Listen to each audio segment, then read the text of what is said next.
What's up, guys? We're here with the NextGen Sales Leader Podcast. I'm here with Tomer Levy, who is the founder of Mailin, and welcome to the show. Thank you, Benjamin. How you doing, man?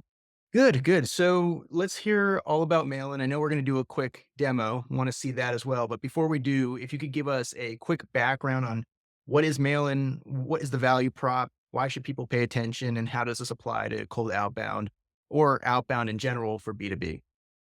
Of course. Yeah. Just before I started mailing, I did have a cold email agency myself. So cold email deliverability was the number one problem I was trying to tackle. And this was back in 2023.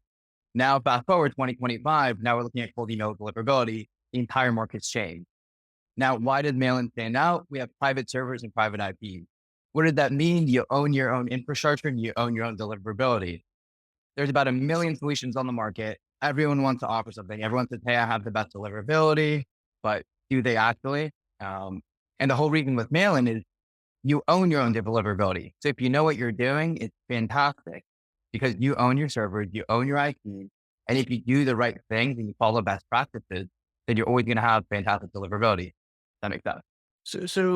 Let's give everybody kind of the first grade level education on because we talked about how this has been around since the 80s, and there's certain problems if you have shared IPs. Any type of education there, I think, is helpful for anyone trying to wrap their minds around this deliverability problem. Especially, we're recording this in early 2025. Getting into inboxes is harder and harder. I personally have tried all the different providers out there, and I can say that I've had trouble with my own deliverability. So if there is something I'm missing, and if this is potentially a part of that answer, I would like to know. So yeah, if you could give us a deeper background on what is going on, technically speaking, that makes this important. Yeah. So email servers, as we talked about before, have been around since, basically the internet was invented.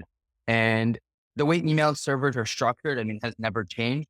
You have to think of it as like a node. So you have like all the way at the bottom, your mailboxes, and then upwards, you have domains, IPs, and servers. Everyone always thinks about the mailboxes and domains, but then you always have to think on top. Everything is connected. And now people are starting to realize IPs matter and servers also matter. So for example, if you're sharing an IP with a bunch of other people and somebody goes and burns it out, then your domains and mailboxes are also affected because you're under the same node, if that makes sense. Mhm. What is an IP? Let's start there. An IP address is basically it kind of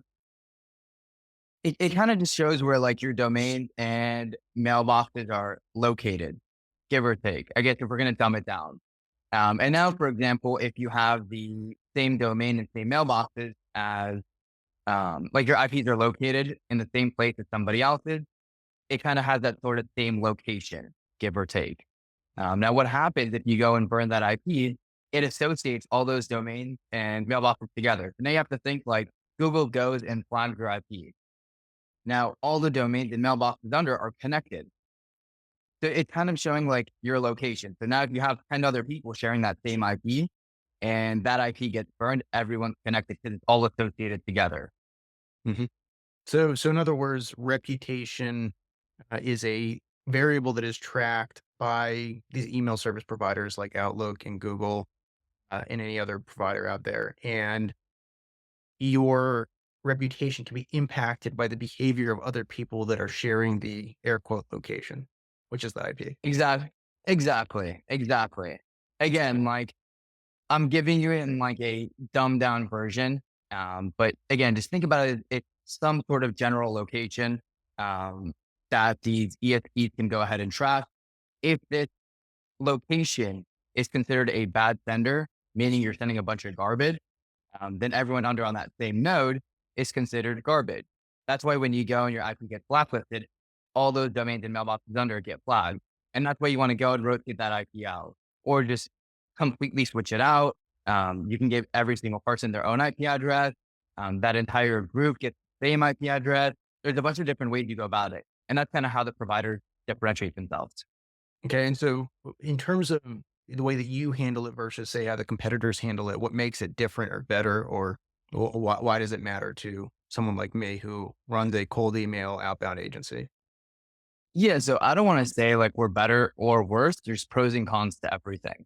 Like, for example, if you have your own IP address, then the pros are like you can dictate your reputation in the market. So your specific location can be a fantastic sender. Google and Microsoft love you. You're not sending crap. You're not getting flagged. You're going about the sending limits. You're not sending links. You're syntaxing. Overall, like you're being a good person to Google and Microsoft. So they like you. You're getting in the inbox consistently. Now, what happens is these IPs get a reputation over time. They're like, wow, he's fantastic. He's been working with us for 6 months, a year, working with us, location. But at the end of the day, they see you as someone trustworthy. Now, what happens when you go and rotate IPs or share IPs?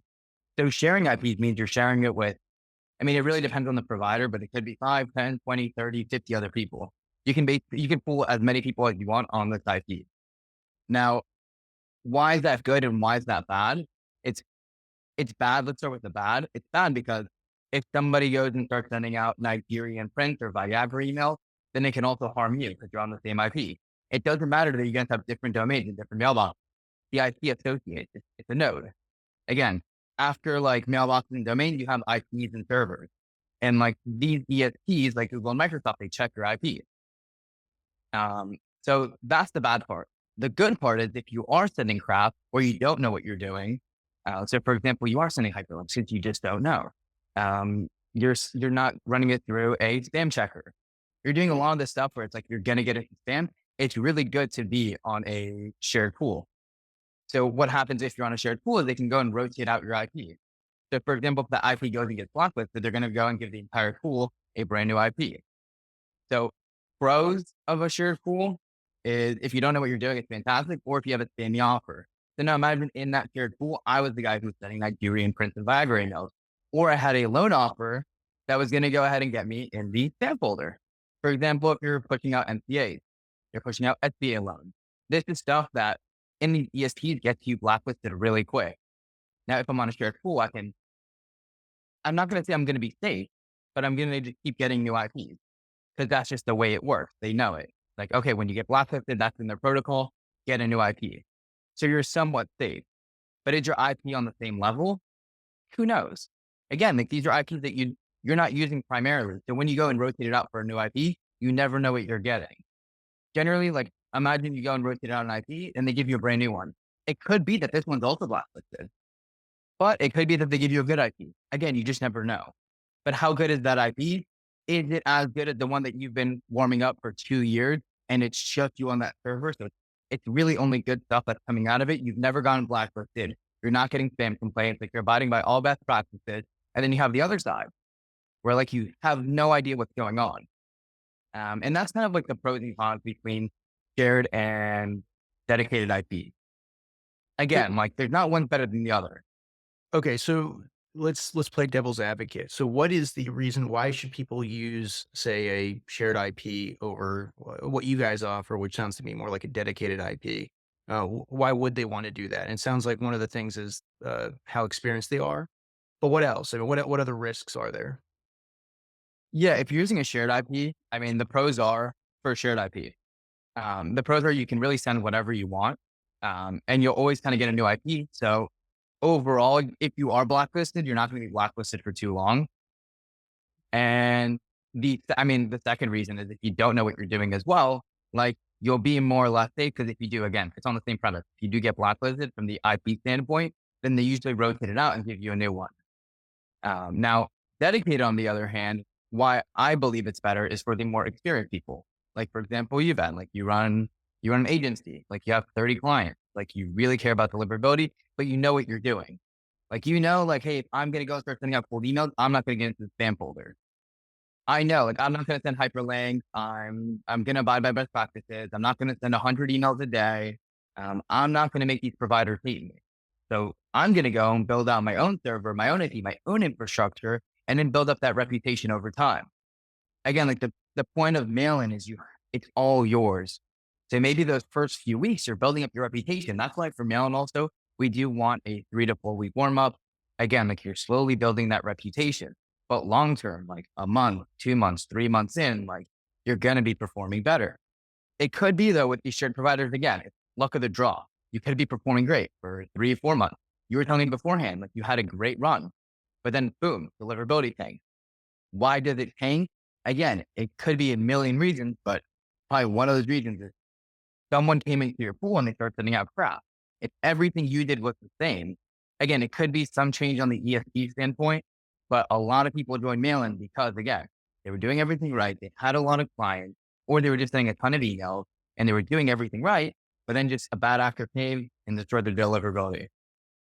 Cool. Yeah. Yeah. I have noticed that when we get a client that has an extremely established domain and brand that's been around for a decade, and they have already, millions of visitors to the website versus say somebody who's only been around for 2 years or a year, there definitely is a difference in deliverability. And so you're saying that it is a clear and obvious thing for these ESPs to give you more, I'm just gonna use the word domain authority, that allows you to get into the inbox just because you have a certain brand, or what are we talking about here? Because I don't wanna put words in your mouth. Yeah, it's more of a reputation from an IP and server standpoint. So if you're considered a good sender by them, they can want you to get into the inbox. Again, there's a lot of different factors though that go into deliverability. I'm not going to say just IPs and servers, but does it have a massive impact? Yes, it does. For Outlook, they want to see domain names. Does that have anything to do with dedicated IPs and dedicated servers? No, it does not. Does Outlook want or email? Do they want those one or two sentences that don't sound like old email? Yes. But again, like you also have to think like in the future too. I tell this to a lot of people.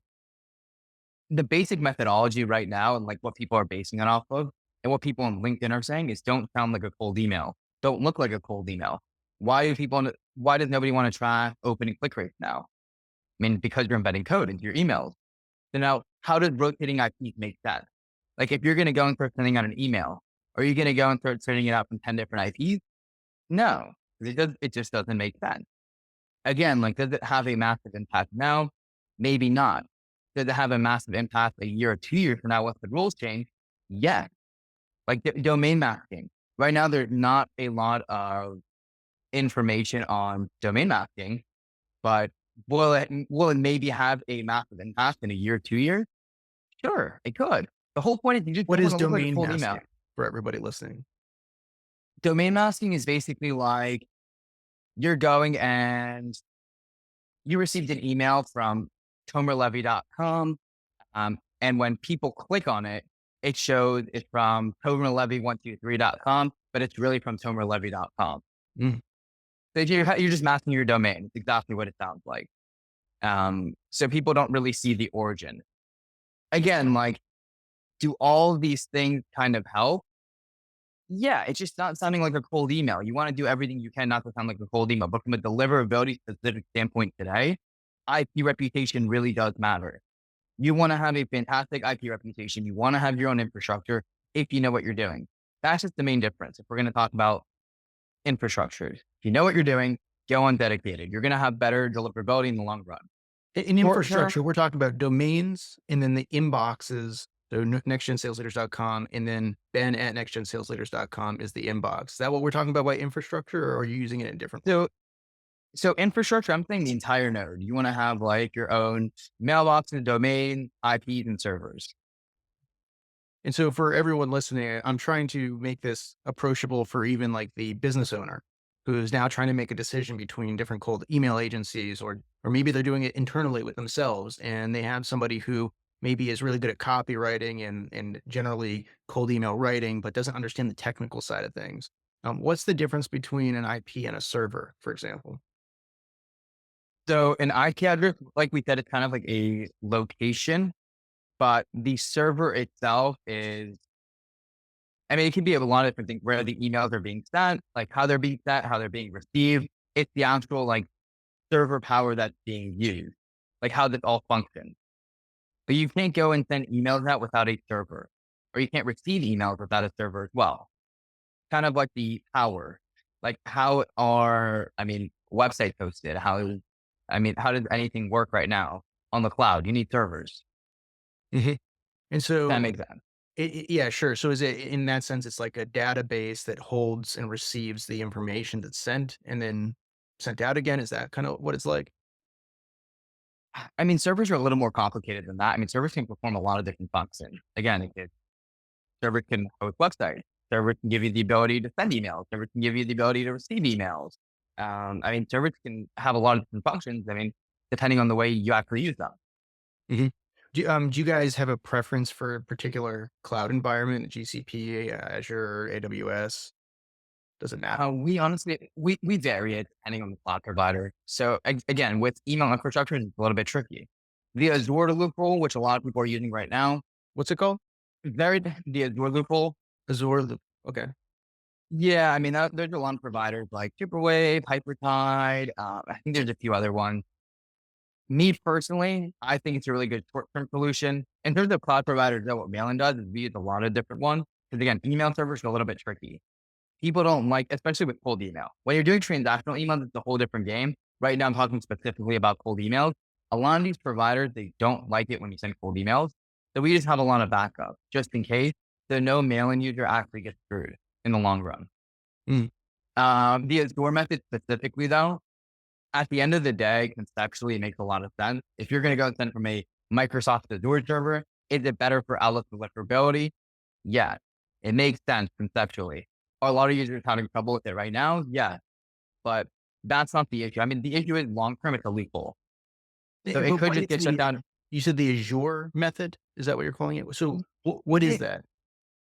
it's basically they're using Microsoft servers. So as we said, we have like the mailboxes, the domains, the IPs, and the servers. So on the server level, they're using Microsoft Azure. Mhm. And so this is where the email service provider routing, that you get in, say, for example, Instantly can be very helpful because you can go Gmail to Gmail or Outlook to Outlook or that kind of thing. Yes, but also in the fact that like you just have to think about it conceptually. If you're sending from Microsoft to Microsoft, like it should have better deliverability. Same way as Google to Google has better deliverability. I think there's a lot of KPIs and metrics right now saying Microsoft. Microsoft didn't specifically mean better deliverability, but as like we've been seeing right now, Azure servers to Microsoft inboxes does seem to deliver, does seem to have better deliverability. The only issue is Microsoft Azure does not allow for cold email. So what's going to happen, like when this method's taught? I mean, all your mailboxes, all your domains under are kind of screwed. Because then you have to go migrate everything over. And then the 2,000 leads that you have in your pipeline that are all completely hot, and I don't know, you value them at $1.2 million. Like you can't go and follow up with them because again, like Microsoft Azure just kicked you guys all out. Mhm. So that's why I would recommend having some backup. It's not a bad method whatsoever, but again, it's a loophole. Nobody knows how long it's going to last for. Same right now, it's a lot of people that are relying on Google lifetime panels. Like everyone was like, oh, this is amazing. I'm getting like these lifetime inboxes. I just need to rely on this. But then again, boom, they may not apply. Can you describe what that Um, is? Google Lifetime Handle? yeah. So lifetime panels were basically legacy accounts that people were using. And it was on the basis of you get 300 Google mailboxes. There's a lot of other ones, like where you get 1,000, but the best ones were the 300 ones. And then I think you purchase them for anywhere between like $900 to $1,200. It's a fantastic deal. But again, they're just a limited quantity. So you always need backup. Now, another example is using Google resellers. Not a bad idea, but again, it depends. Like, what's their source? Are they just using a VPN to buy them from India, or are they using EDU accounts? So now, if someone's selling you EDU accounts, they can easily get banned because again, Can you like they have. describe the difference? Because I think most people listening won't know what's an EDU account versus, some other variation. Yeah, of course, of course. So when you go and buy Google Workspace accounts, you have a few different options. Everyone thinks, oh, you can just get them from a reseller, and then you can get them from Google. But there's different kinds of resellers, and you can get them from a million different places. So now it's kind of like, the best way to describe it is how kind of, how easily susceptible are they to get banned? So now if you're going to go and send out from an educational account cold email, it's going to get banned a lot quicker than you would like normal Google account, if that makes sense, or nonprofit account. Because nonprofit accounts should not be sending cold emails. So they have a higher tendency to get banned. So How would they know nonprofit it's an educational account versus a nonprofit account? to be honest, I'm not the guy to answer that because I don't use Google resellers. Mhm. But again, like those are like the few main methods right now. Either like the normal account, depending on what the reseller does. So you can either use like a VPN from India and go buy like accounts and then just resell them, A lot of people reselling the lifetime panel, and then you have EDU and nonprofit accounts. The EDU and nonprofit accounts, I personally don't recommend them. Again, if you have a super spammy offer, then why not? Just go ahead and push and keep rotating it over and over again, because you just know you're going to get flagged either way. You're using Google's IPs as well, so you don't have to deal with that issue. But again, pros and cons to everything. And by rotating, you mean like you go and you send a bunch of emails, you burn the account, and then Account, move yeah. it out, and then you wait for it to warm up again, and then meanwhile you have another batch of inboxes and you burn that, and then you it's like crop rotation, just Yeah, constantly. exactly. Yeah, it's a bunch of crap. I mean, but at the same time, like instead of going to a reseller and buying it for $3 per mailbox, you can get mailboxes for, I think right now a buddy sent me over. I think it was like 300, like no, maybe it was like 1,000 mailboxes for $300 lifetime. Something ridiculous. Something ridiculous. Right? So they're It not may even paying be monthly, 10,000 a they're month. just paying a one-time flat fee and they get it forever? Yeah, it's these educational accounts. But again, like these panels can get banned really quick. Mm, Really quick. Like they're very like susceptible to getting banned from cold email. Same with nonprofit accounts as well. There's a few different methods to go about it though. The legacy accounts were the best way to do it. Educational accounts, I've seen a few different vendors. Again, I've seen people sell it for one time, lifetime. And I'm assuming they just get banned really quick, and that's why they're selling it lifetime. I've seen people sell it monthly as well. Um, like the lifetime ones, I think it's like 10,000 mailboxes for $300 a month. mhm. Something like that. I mean, they always just find ways to margin it. There's a lot of scammers in the space as well. Um, to be honest, I would just, if you're going to go the Google reseller route, I would just go somewhere that's actually reliable. Mhm. Like Do you have someone any that you know that, to be honest, not really. It's not my space. I don't want to comment on something that I don't really know too much about. Sure. This is just like what I know from the industry. I have friends that resell Google mailboxes. I haven't used them personally, so I can't go ahead and recommend them. Um, but from the people that I've heard, premium inboxes, I've heard it's fantastic. So, I mean, if I would have to say go in one direction, go there. I've heard a lot of good things about them. A lot of mailing users as well, like they just use a few different providers just in case, which is fair. So you would you say, okay, let's pretend you were advising a cold email agency. Let's say that you're advising me.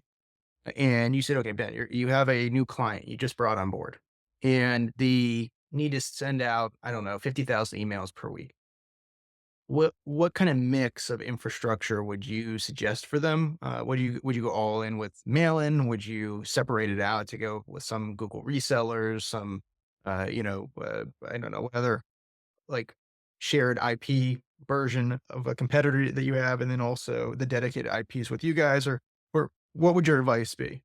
Try to be as So unbiased. I, Well, yep, obviously, you're yeah, biased. yeah, and exactly. See, I'm a little bit biased, but okay, in my personal opinion, I would first try figuring out like who are they trying to target. And that's the one thing. Like, for example, if 70% of the people that they're trying to target use Microsoft mailboxes, or they're trying to go after enterprise accounts, but you know that they're using Microsoft, maybe I'd probably go with probably something like Hypertide. And then if something like Hypertide and maybe like a minute of mail in the mix. To be honest, I don't like people resellers personally because I mean, I'll show you afterwards on instantly like how we're delivering. But I mean, to everything other than Microsoft, which again, it really depends on the sender, which is like why I can't show Microsoft deliverability because it really, really depends on the sender.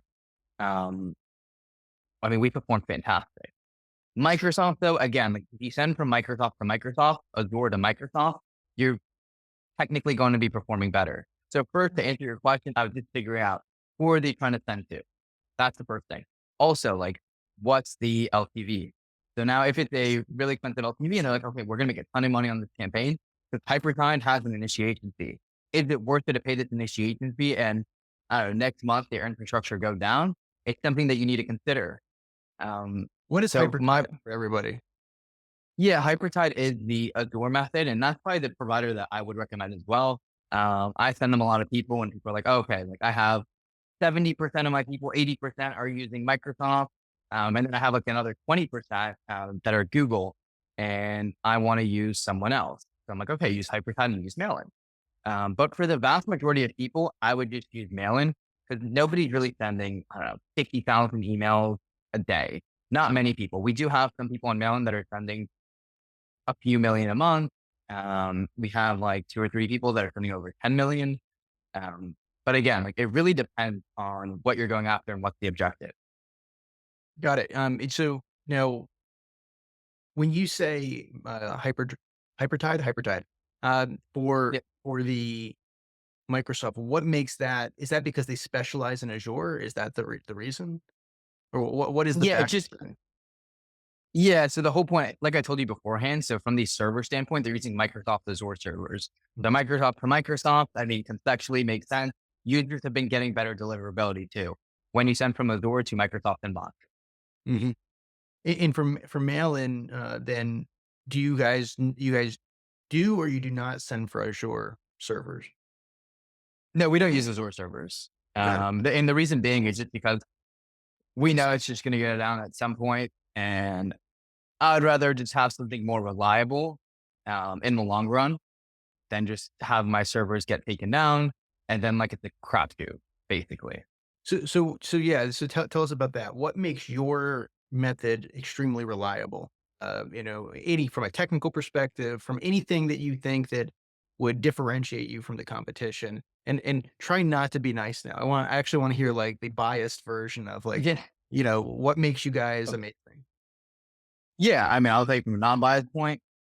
We get into the inbox every single time. I actually had someone convert the other day. It was like, I'm not sure. I'm not sure. I literally had a few messages where I sent them over. I'm like, okay, let me just go through my inbox. Because obviously we just go pitch. We send 1.5 million emails a month. And I literally showed him a few messages where I was like, oh, like you got marked as important on Google, like congratulations. Or like a bunch of different messages like that, where we just keep getting into the inbox. Some of our cold email campaigns as well, where we're literally just saying like, I'm assuming I got into the inbox. We know we're hitting it, but we're following best practices. Why do I think mailing is the best solution? Is because if you do everything right, and again, this is for the experienced person, you're doing everything right, statistically in the way that email servers work. Again, I'm not reinventing the wheel here, just the way things work. If you have a fantastic IP reputation and you're sending it from good servers, like you will be doing better than somebody who's just rotating IP and sharing it with other people. That's just how it is. Also, we have fantastic customer support 24/7. Because again, it happen. We're in the email deliverability space. Nothing's perfect. So if you ever run into any sort of issues, we have people in both time zones, 24 hours a day, and someone's always going to help you. But that's the issue I see with a lot of providers as well. Like it could just be like 1 or 2 days where you're not getting any answers. You have no idea what's going on. Because again, like you're relying on somebody else basically to make sure everything's going right. We also look at your campaigns as well, just to make sure you're not doing anything that can hurt your deliverability. Like we're really helping you every step along the way. The no brainer. Again, if you know what you're doing and you're not sending crap. Let me just kind of even just show you a little demo of the platform as well. Sure, yeah.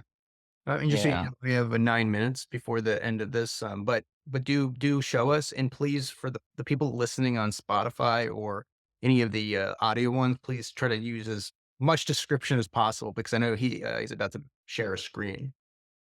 Fantastic. Let me just kind of just show you our instantly account as well. You actually have to punch and you're sending way too many. We were sending too many inbox placement tests. So we're actually, for We're anyone hitting listening, we are in Instantly, and if you don't know Instantly, Instantly is my preferred sender.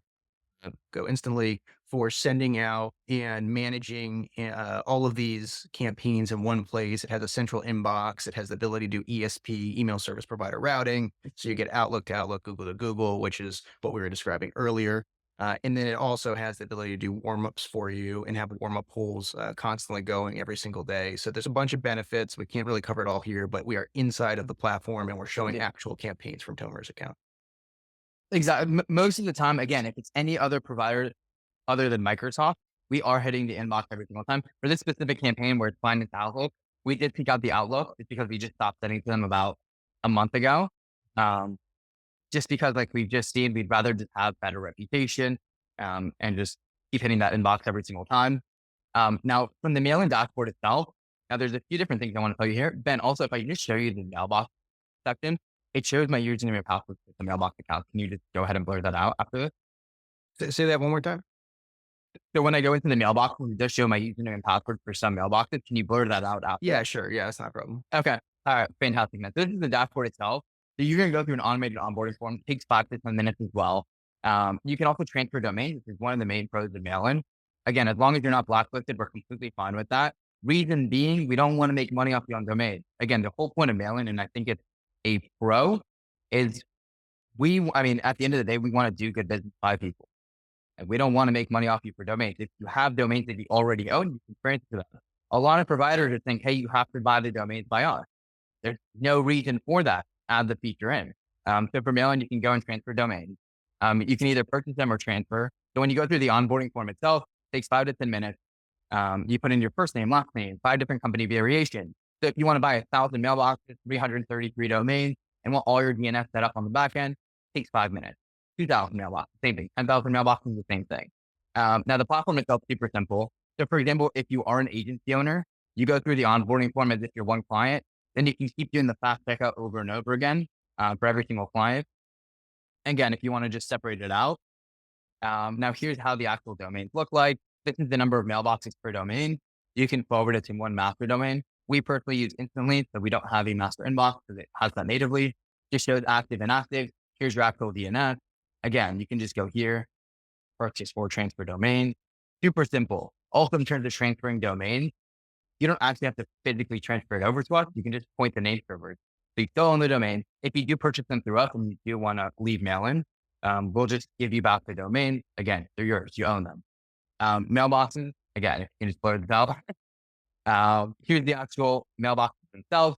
I personally have 2,700 mailboxes. Here's how it actually looks like: emails, passwords, the domains itself. You can actually log into each individual mailbox as well if you want to. You can create individual mailboxes as well. You can make bulk inboxes if you want to make it super easy on you. And then you can export it to basically any provider. The CSV, one-click upload, super easy. The whole point of Mailin is we just make this entire process super simple. 5 to 10 minutes, you're ready to go. Once your DNS is propagated, that's it. Like you can already start warming up emails. And so, okay, so let's say I come in here, I purchase, say, I don't know, 1,000 domains, and then I want to go and do instantly. You're saying I just go to the little drop down, I click on the export button. It gives me, what does it give me? Is it a API connection? Is it a CSV It's file? a CSV file. Okay. Yeah, yeah, CSV file, bulk upload on instantly, and then it just automatically connects every single mailbox. Super easy, like Mhm. super And it's easy. already in the warm up pool once you set that up on instantly and it Yep, from there. exactly. It can take anywhere between like 10 minutes to 24 hours, depending on DNS propagating on mail side. And that just has to do with the name servers itself, whether you transfer or purchase them. You just wait for the mailbox to stay active. Usually it takes 5 to 10 minutes to fill out the onboarding form, another 10 minutes for the DNS to propagate. And then from there, you're good to start. And then, so then what is your recommendation for total inboxes per domain, that ratio? I personally say max 5, which is what we have on Mailin. 2 to 3 is my recommendation. Mhm. And then, in terms of total email sent per day, what do you suggest in terms of per inbox? I personally like 10 to 15. Again, like mailboxes on Mailin, I'll kind of just give you guys an overview on pricing. $1.50 per mailbox, $1.20 to go yearly. And then if you go over 1,000 mailboxes, it's only $1 per mailbox. I would rather not give up anything that could hurt deliverability just because I want to go ahead and send more emails. Keep it at 10 to 15. Play it safe. Again, that works fantastic for us. It works fantastic for our users. We have people doing 25 to 30 a day and it's fine. But again, rather be safe than sorry. 10 to 15 is a fantastic number. But you're saying so 25 to 30 would be the absolute cap, and then after that, you think that's a big problem. I mean, I would say 30 is like, keep it at 30. Again, at the end of the day, you can send a million emails from the same mailbox. It all depends like how many people are reporting you as spam. That's technically the metric you really want to look at. Um, but my And how personal would you look at recommendation, that? Can and you look at that on your platform? Can you look at that somewhere? not really. I mean, you can't really see if people are reporting you as spam. You can get spam complaints, and then it's different. Like you won't personally be notified. We can get notified. They're like, hey, you're receiving spam complaints. But you can't really see the number of people that are reporting you as spam. Um, and not from my not from my understanding as well. Maybe I have to go back and talk to my developers, but no, you can't see how people are reporting you as spam. And then in your account, can we see when a inbox is burned or is not delivering or anything like that? So that's from instantly perspective. On our back end, we can see it, but that's really from like the sending provider that you're using. My personal recommendation every single time is instantly. I love their automatic inbox placement test. Then you can just see if your mailboxes are hitting, let's just say, under 70%, you just take them out and put them back into the warmer pool for like 14 to 30 days. Then when they go back to up to 85%, then it basically just puts them back into your campaign. I love that feature. I personally use it. It's fantastic. And what do you And yeah, recommend? What is the benchmark there for people listening on the deliverability? What do they wanna see? I mean, everyone wants to see 95% plus in terms of deliverability. And like that's where you should be at if you follow best practices. Again, like it all really depends on like what's your offer? Are you doing everything from like the infrastructure standpoint we handle, but are you doing everything based on like the actual ESP to get it to the inbox? And these are really like that's the kind of stuff you need to be thinking of. Um, for example, like on Outlook, they have different requirements than Google. So if you want to, you can have two different campaigns, one for Google and one for Outlook. But for example, if you really want to send like super long copy, and you're like, I have to do this, test it out for Google. And then for Outlook, just do super short copy because they prefer that. So like abide by their rules. Like if they're telling you like this is best practice, like do best practice. And what would you say if you had to give everyone in the last final minute here, the top 5 deliverability tips in terms of best practices writing cold email? I know you just did a post on this, but if you wanna add some sweeteners to Yep. this in the post, anything like rattle off like the number 1 things everyone should be doing. I mean, there's obviously the obvious. I'm just gonna kind of like spit stuff out. Spin hack on the company and spin hack on the company level as well and the job title. So I don't just say like if you're gonna put in your company name, if you send out mass volumes, I mean debatable subject, but instead of just putting Tomer like CEO at Mailin, like Tomer like founder of Mailin. So like Mailin founder, Mailin C like spin hack it as well. So they can catch on to your signature. Be smart, like go against them. Second thing, and again, I'm not going to say the obvious stuff here, like I don't know, hype, like just spin testing in general, like link. Don't sound like a cold email. That's the biggest thing that I see. Run it through a spam checker as well. But let me just kind of go What back in spam terms of checker do you not. use for everybody listening? I use Mail Meteor. It's free. Again, it's just kind of running it through a bunch of different words that you shouldn't use. Again, I'm no genius. I can't remember a million different words in my head, but using the word free, like dollar signs, it doesn't really help with your deliverability. It obviously makes you sound like a cold email. Um, I don't want to do it. Again, think of things to not sound like a cold email. Embedding code that doesn't, you're going to look like a cold email. Don't do it. I mean, there's a lot of different things that you need to be thinking of. But there's a lot of obvious stuff as well that people need to be following that really impact deliverability. Like links, for example, I've seen a few users that go ahead and send links. Like it's gonna get you in the spam folder. It just is what it is. Like do what you need to do. There's a lot of people there's like, oh no, whatever. I'm just gonna do it. It's fine. Like it's not fine. Like do what you need to do. Otherwise, if you're like, oh, I don't know what to do, just like go on one of my posts, go on someone's post. It's very obvious information. Or if you just don't want to do it and you want to delegate it out, then hire an agency or just go to like a shared pool. Again, like Let me ask you one that's my question. So, why use spin tags versus, say, AI, fully copywritten AI? Because obviously, right now, the trend is AI, go into Clay, come up with some type of prompt, grab the information that's been collected from, say, other different providers, whether it's Apollo and then Trigify, then some other, say, Autobound, and you put all this data into this Clay table, and then you take a prompt and you say, write me a cold email with this information. Is that good? Is that bad? Why should people use spin tags? Do you use spin tags with cold email? There's a bunch of or with the AI written side. Well, just curious what your thoughts are there. Last thought.